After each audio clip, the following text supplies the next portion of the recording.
Zuera, ask your former leader the question you have on women and gender. Thank you, Mr. Chairman, and good afternoon, Honorable Minister-designate. My first question will be on human trafficking. I think we are all familiar, we know the issues surrounding human trafficking and human trafficking rings that facilitate this business. In the event that you are confirmed as the Minister for Gender and Social Protection, what will be your focus? What plans would you have to work with the other agencies such as the Interior Ministry to aim to curb this trafficking that ends up sending our young people abroad into unknown charters? Thank you very much, Mr. Chair. Mr. Chairman, human trafficking, I know that this House has passed the Human Trafficking Act of 2005 that the Ministry is working with. We also have the Human Trafficking Prohibition, Protection and Reintegration of Trafficked Persons Regulations of 2015, which are all legal frameworks within which to deal with the menace. Mr. Chair, when I get to the Ministry, I will engage the Department of Human Trafficking, which I know exists, for proper briefing on matters relating to that. And then I can proceed on the right strategies and the right policies also to continue with what has already been chalked as a ministry. Thank you. Thank you. My second question is on hawking. Hawking. Yeah. And I'm sure we are familiar with it on our street, especially in our main cities of Accra and Kumasi, and especially in the case of Accra. All you have to do is travel from Flagstaff House towards 37 Military Hospital. And there they are, hawking young people, some of the ladies with babies on their backs, young guys carrying. When they started, they used to hawk ice cream, chocolate. These days, they hawk everything, you know. And the issue really is, every time I drive around there and I see them charging on vehicles, I've asked myself, what is the position of the law in the event that a motorist mistakenly knocks one of these people down? What happens? How are they protected? How are motorists protected? Is there anything that we can do to keep these people off the streets, to help keep them safe and keep motorists safe? What will you do as the Gender and Protection, Social Protection Minister if you get there to help us deal with this phenomenon? Thank you very much, Mr. Chairman. I share the concern of the Honourable Member, and I know that it's a problem for motorists, and not even for the motorists alone, also for the hawkers themselves. And you find out that most of them happen to be either young children who are on the streets hawking. And it has a link with streetism as well. I know the ministry has done some work on streetism and how to keep our children off the street. I will liaise with the appropriate committees that they set up and the work that they've done, abreast myself with it, and then proceed, because I believe in continuity. On the issue of hawking, I think it overlaps with the Ministry of Labour and Employment as well. So when it comes to that, when people want to actually sell on the streets, I think I will need some interministerial engagement also with that ministry. Thank you. Thank you. My final question is on school feeding. School feeding, beautiful government program of intervention to support kids in school, but lately it's been be dealt with a lot of problems about quality, the quality of the food, and the processes leading to contract awards, who gets what contract, who cooks the food. There's just a whole lot about it. What will you do if you become the minister to re-engineer this beautiful program so that Ghanaian kids, school-going children, can benefit from the real intentions of the implementation of this program? Thank you. Thank you. Thank you very much, Mr. Chairman. Mr. Chairman, I strongly believe that the school feeding program, as one of the social interventions or social protection programs, has a purpose for which it was introduced, which is also to make sure that we have our children served meals in school, hot meals, to keep them in school, more especially with the needy students. Mr. Chair, we must admit as a country that the intention and purpose for this scheme is good, but we have some lapses within it that we ought to look at as a nation and as a parliament and as the Gender Committee of Parliament. When I'm given the nod, I will engage this House and the committee as well to see how these lapses can be streamlined properly. Be it NPP, NDC, we all have to accept that there are challenges. Sometimes there are intermediaries, even in between the caterers, which compromises even on the quality of food that is being served to these children, which is not the ultimate purpose for introducing the scheme. So when I'm giving the nod, I'll engage further and we'll all streamline things to make it better. Thank you. Yes. Very well. Mrs. Njari. Congratulations, Honorable Nominee. I've been reading an article and a research put together by the National Democratic Institute of International Affairs, Why Women in Politics, and their statistics show that women parliamentarians are great because it doesn't matter which political divide they come from, they come together to ensure that the welfare of women and children are catered for. Can you briefly give us the assurance that when we give you the nod, you will make sure that issues of LEAP expansion, affirmative actions, the laws that we need to pass are all done? Just briefly, to give us the comfort that once you are giving the nod, you make sure that all these matters affecting women and children are taken care of. Thank you very much, Mr. Chair. Mr. Chair, I give my utmost assurance to the committee. Thank you. Finally, I wish you well. Go out there and make women proud. Go and make Akotoja in 2004 proud.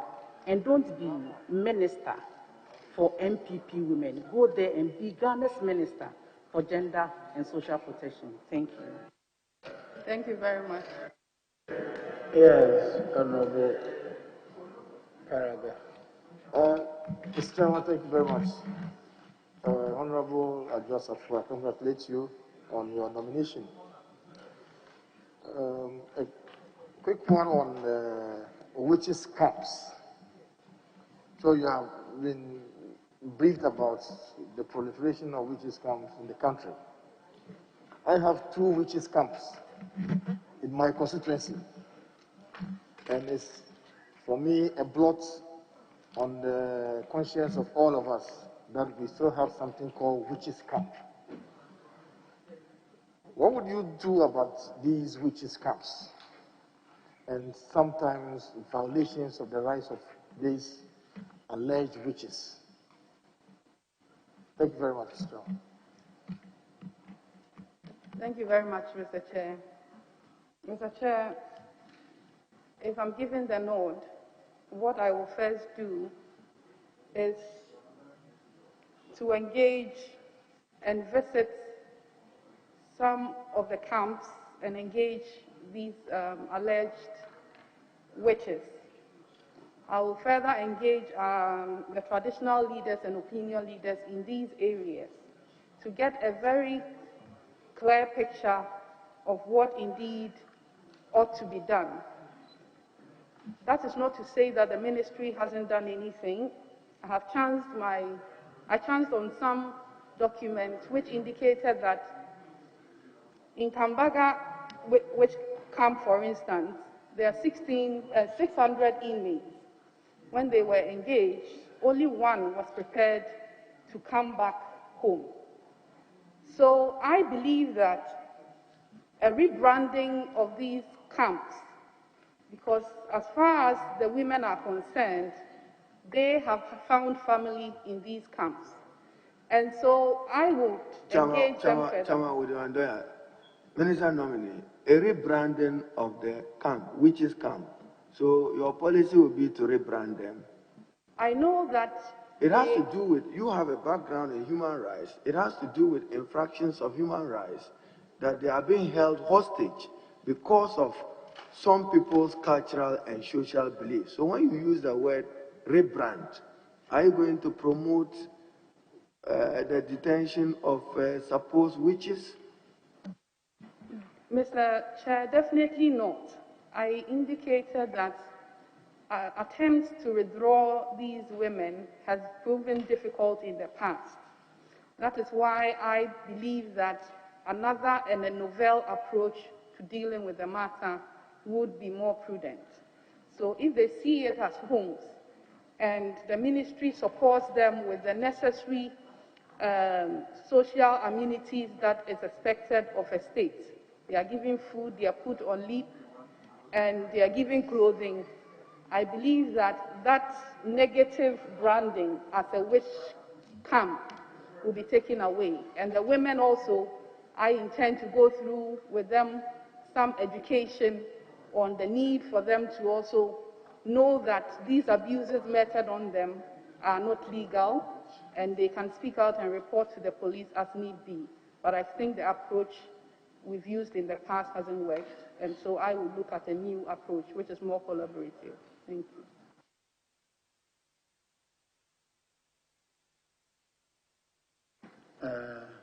Nilante, you haven't spoken today. Honorable Nominee, please, what is your take on surrogacy, and what will you do to enhance or possibly eliminate it from our system? Thank you very much, Mr. Chair. Mr. Chair, I believe that surrogacy is a new area that we need to look at as a country and properly regulate it as such. Because in other Western worlds or advanced worlds, it's well regulated to the extent that every step of the procedure is legal and has to go through the proper processes. When we come here, we don't have that. So it will be an area that I will look at, and I'll engage the honorable member. I don't think it should be cast out completely from our society, because it is a novel and a more advanced scientific way of having women also be mothers in their natural way, if I'm allowed to use that word. And so I think if it's properly regulated, it will help us as a country. Thank you.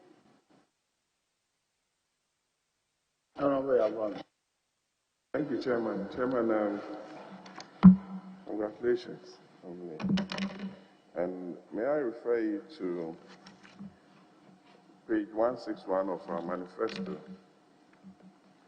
And I'm sure you don't have a copy, but I'll read it. Okay.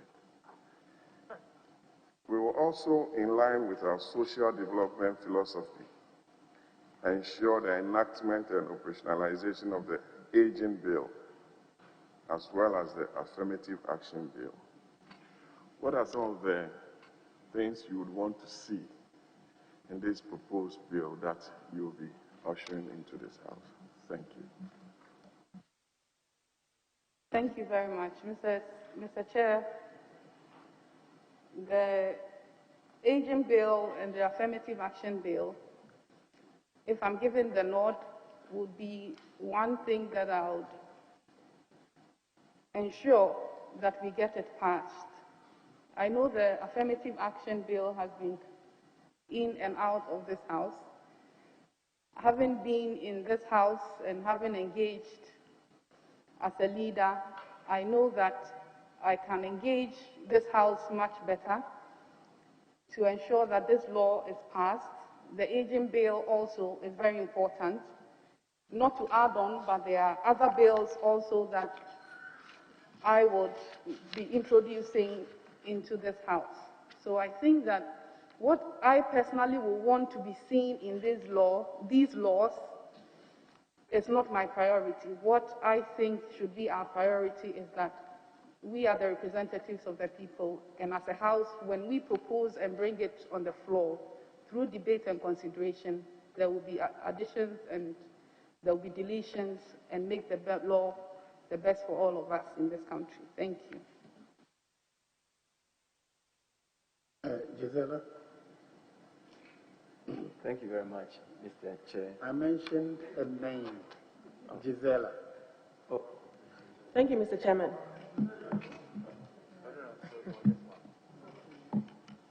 Honorable nominee, congratulations. I just have a question for you on orphans and orphanages, and whether you think that the legal framework that has been established is adequate and contemporary for the orphanages that we have in the country today. I think that I just want your view and what you think you could do to reform it if necessary, and what practical steps you could take to make sure that the children that are in the orphanages, even though they depend on charity and so on and so forth, they still have the framework that to protect them and their rights. Thank you. Thank you very much, Mr. Chair. Mr. Chair, I would say that the existence of orphanages in our country has served numerous purposes for children who otherwise would have been on the streets. And these are usually run by humanitarians and philanthropists, charitable organizations. When I get to the ministry, or when I'm given the nod, I will review the existing framework and see where we need to tighten up to make it more regulated, more modern, more human rights sensitive, and not be used as a tool to extort as well. So these are some of the things that when I get there and I'm briefed properly on the existing ones and the challenges, I'll be able to put forward the right strategies to move it forward. Thank you. Thank you. My last question. Honorable nominee, what should we expect from you should you get a nod in 4 years, at the end of 4 years, in case your president does not reshuffle you? What should we expect at the end of 4 years? Thank you. Thank you very much, Honorable Chair.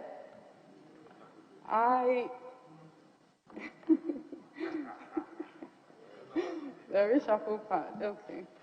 Mr. Chair, I would want to leave a legacy behind. And this legacy I want to leave behind is that the Almighty God uses me as a tool, like He used powerful women in the Bible, like Deborah, like Esther, to impact on the lives of many. This ministry is a ministry that is dealing with the most vulnerable in our societies. This opportunity will be an opportunity for me to impact on many lives positively as much as I can, and that is what I want to be remembered for. Thank you. Male lives as well, not female lives alone. Thank you, Honorable. All right. Wonderful. I gotta go first. Thank you, Mr. Chairman. Mr. Chairman, just to place on record that the nominee and I were mates at the law school, so I'd like to seize the opportunity to congratulate her. Congrats, Honorable Nominee. My question has to do with LEAP, the Livelihood Empowerment Support Program. That program is a social protection policy which is designed to alleviate extreme poverty amongst our people. But the program has been faulted on grounds of the methods deployed in selecting beneficiaries. I'd like to know what you would do to inject some equity into the selection process when you get the nod. The last concern or issue is what you intend to do to expand the policy to cover as many of the people who fall below the poverty line as possible. Thank you. Thank you very much, Mr. Chair. Mr. Chair, LEAP, as the Honourable Member rightly said, is a social protection tool. And what assurance I will give him is that when I get to the ministry, I know that there's a department for the Ghana National Housing Registry, and they collate all data on beneficiaries who come under the LEAP program. If there's the need to enhance that data collection process, after the briefing, I will take that direction. And I would liaise also with the Ministry of Communication and Digitization to make sure that we go digital if it is not already gone digital, because that is the way we can properly have people who are entitled to be on. Thank you.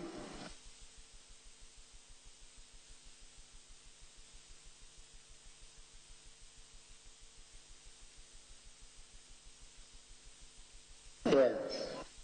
Thank you, Chairman.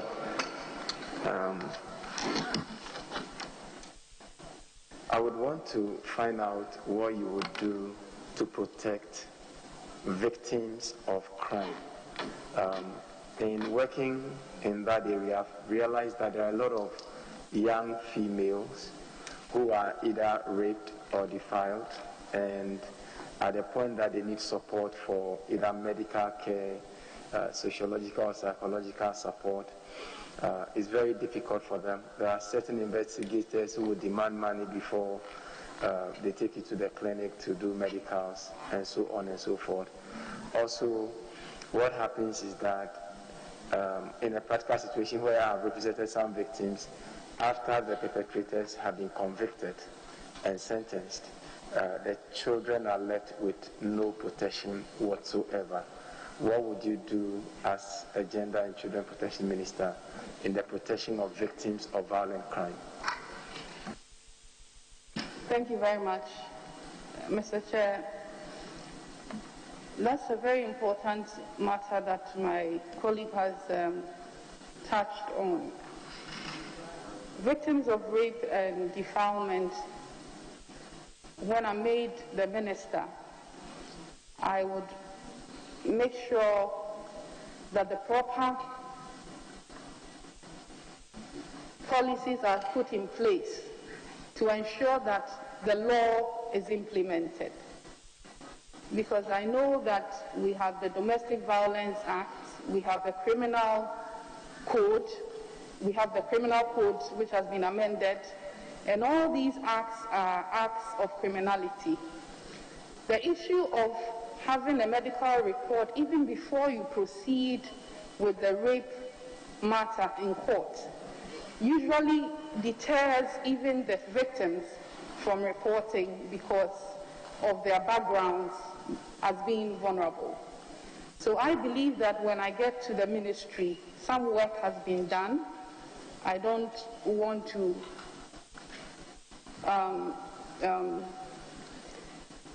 preempt anything, but I'm sure when I get there, I'll be properly briefed. And then where it is now, we'll see how we can support with these payments. But I know that the law even states that even when the state has paid, there should be a way that the perpetrators will be fined even after their sentencing. So these are things that are sitting in our law books. And when I get there, with the proper coordination and collaboration with the Ghana Police Service, I'm sure we'll be able to find a lasting solution. Thank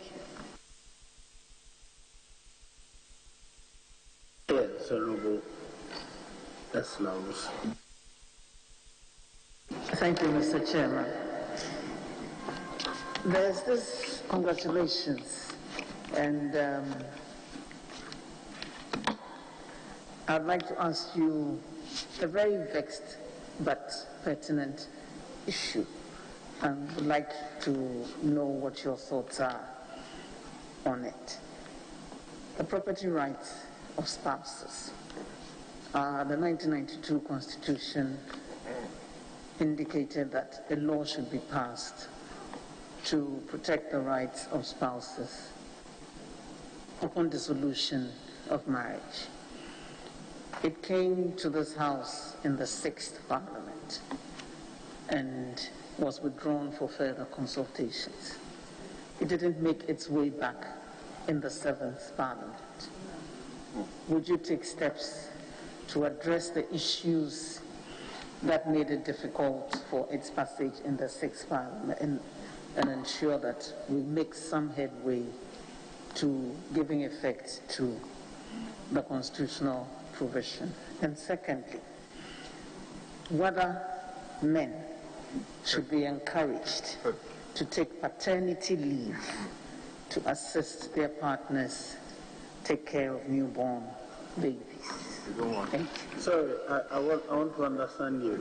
The men should take paternity leave. Yeah. Paternity leave. They are women on maternity leave. I see. Yes, Honorable Minister for Gender. Paternity leave to assist women in maternity leave. Thank you very much, Mr. Chair.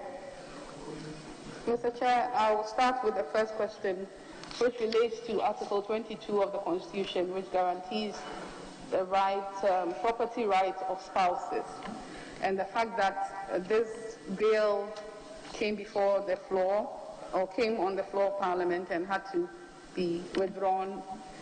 Just as the affirmative action, there are a number of them that has come.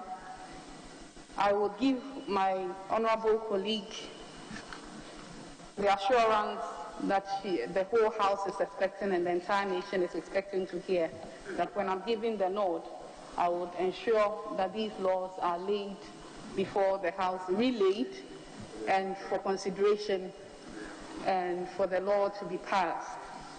It is going to be one of my priorities. On the issue of paternity leave for men, I know that it's something that needs more engagement. Even at the mention of it here, I saw members, our male counterparts, rejecting and resisting it. So I will open it up for further discussion, but to place on record that I know it exists in other jurisdictions, like in Israel. I know that they have both paternity and maternity leave.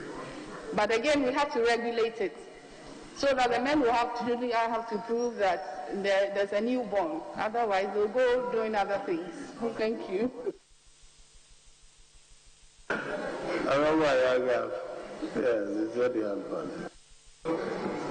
Thank you very much. Very simple questions about lesbians, gay, bisexual, and transgender, and to pick your human rights brains. Are they human? Should they enjoy human rights? And will you provide social protection? Thank you very much, Mr. Chair. Mr. Chair, the issue of LGBT is an issue that, when mentioned, it creates some controversy. But what I want to say is that our laws are clear on such practices. It makes it criminal. Section 104 of the Criminal Code prohibits one from having unnatural carnal knowledge with another person. So on the issue of its criminality, it is non-negotiable. On the issue of our cultural acceptance and norms to these practices are also frowned upon. And so for me, these are two distinct clarity on the matter, and that is what I strongly stand for. Thank you. Yes. Mr. Chair, just a follow-up. What our colleague wanted to know from you, yes, you've stated the position of the law, but social protection was an aspect he wanted your view on. The law is clear, no doubt, but the law is there and social protection is another matter. He wants to know whether you have a view on that aspect. Which part of social protection, if I may ask? The nominee has given his view on the law, no doubt at all. But he wanted to know about the aspect of social protection, how you will react.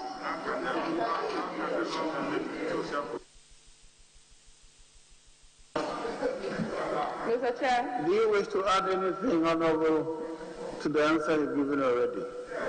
My answer, I think, has the utmost clarity of the intention for which it was spoken. Thank you. Yes, Honorable Visitor. Most grateful, Mr. Chairman. Mr. Chairman, I have only two questions for the nominee. The first one will derive from her previous role.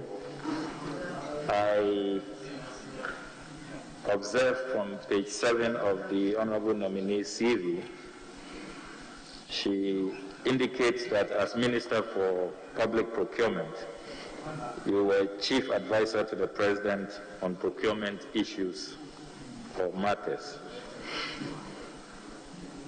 We have been on a campaign to find out details on the procurement processes leading to the airport $150 antigen test by Frontiers Healthcare Services Limited. Do you know the procurement processes involved, and have you cited a contract so far as that airport antigen test agreement is concerned? Thank you very much, Mr. Chair. Mr. Chair, no, I haven't.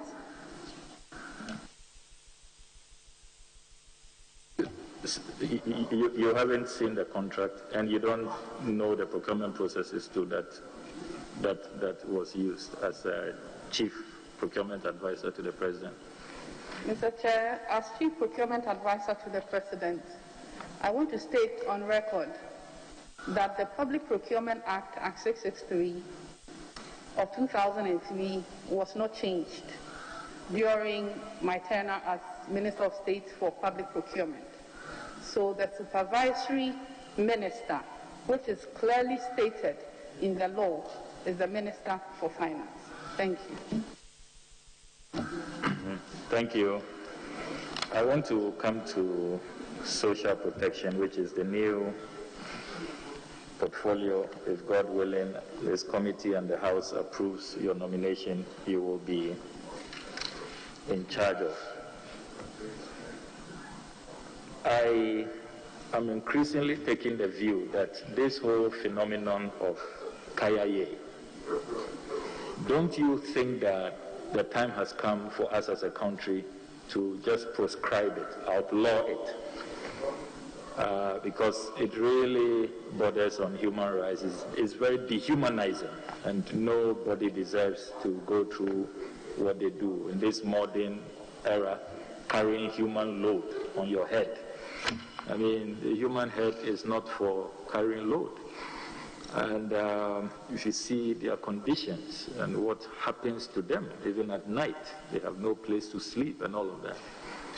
Don't you think we should just outlaw it and then pursue alternative livelihood measures for those who are engaged in that inhumane, activity, so that as a country we can be more forward-looking and get this scar on our conscience off. It's a view I'm increasingly taking. What are your thoughts on that? Thank you very much, Mr. Chair. Mr. Chair, the issue of Kraye, as raised by the Honourable Member, is an issue and continues to be an issue that we live with. To sit here and prefer my opinion whether or not we should scrap it completely and migrate them onto a social protection scheme, Mr. Chair, will be a hasty opinion for me. What I would indulge the committee is, as soon as I'm given the nod and I get to the ministry, I will study previous works that has been done on the matter and consider the proposal by the Honourable Member and engage the entire House, including the Committee on Gender, to see how best collaboratively we can find a lasting solution to it. Thank you. Very well. Honourable Sweeney. Very well. Yes, Reverend, then I'll come to leadership. I'm grateful, Honourable Chair. Congratulations, Honourable Minister Designate. There have been concerns expressed by caterers providing school feeding program on non-payment of arrears. What would you do when given the nod to ensure that those concerns are addressed, and also to even further expand the program to include less endowed areas who are yearning to benefit from the program? Thank you. Thank you, Mr. Chair. As I previously stated, I'll reiterate it again. When I get to the ministry, I will look into these payments and the need for us to again streamline and tighten up certain things within that framework to make it better. And so I give the Honourable Member that assurance. Thank you. All right, leadership now. Honourable Deputy Leader. Sorry, Honourable Chief. Thank you, Mr. Why are you intimidating? Thank you, Mr. Chairman. Chairman, the nominee, the former Deputy Leader of this House, the former Vice Chair of this committee, and Mr.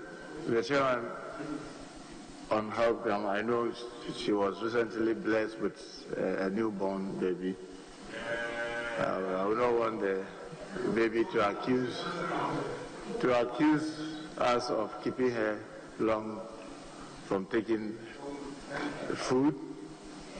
I have a lot of concerns. I will discuss it with her. I will just wish her well. Thank you. Yes, Vice Chair. No question, Mr. Chair.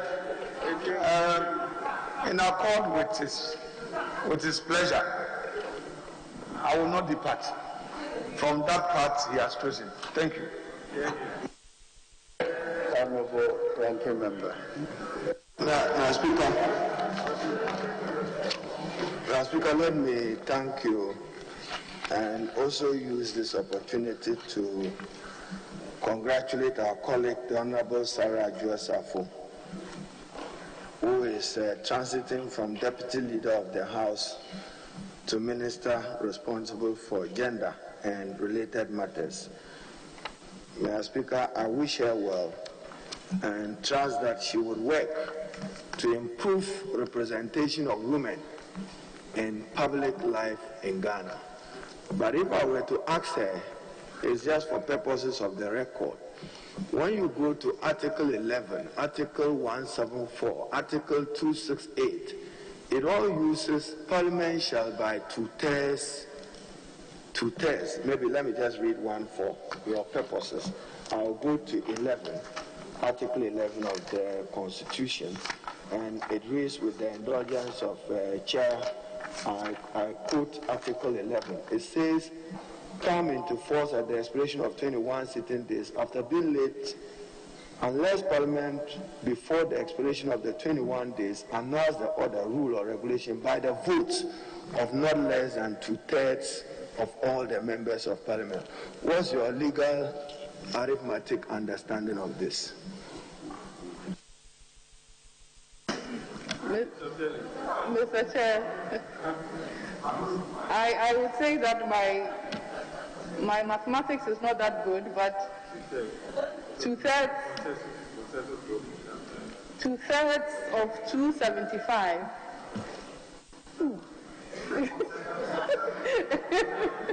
My arithmetic is really bad, Mr. Chair.